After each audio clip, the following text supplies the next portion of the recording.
মেক্সিকোতে আবাসিক গুয়েতেমালার দায়িত্বপ্রাপ্ত বাংলাদেশের রাষ্ট্রদূত মুশফিকুল ফজল আনসারি গুয়েতেমালার উপপররাষ্ট্রমন্ত্রী মনিকা বোলানোস প্যারেজের কাছে তার পরিচয়পত্র পেশ করেছেন।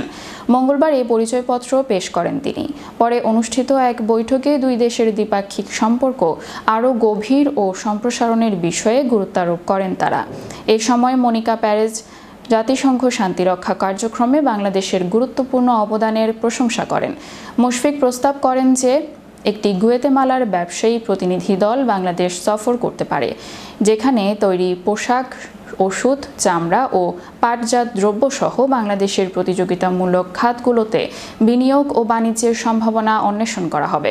একই দিনে পররাষ্ট্র মন্ত্রণালয়ের মহাপরিচালক লিন্ডসে হার্নান্দেসের সঙ্গে বৈঠক করেন মুশফিক ফজল আনসারি এবং দ্বিপাক্ষিক সম্পর্ক অগ্রসরে বাংলাদেশের পূর্ণ সহযোগিতার আশ্বাস দেন তিনি।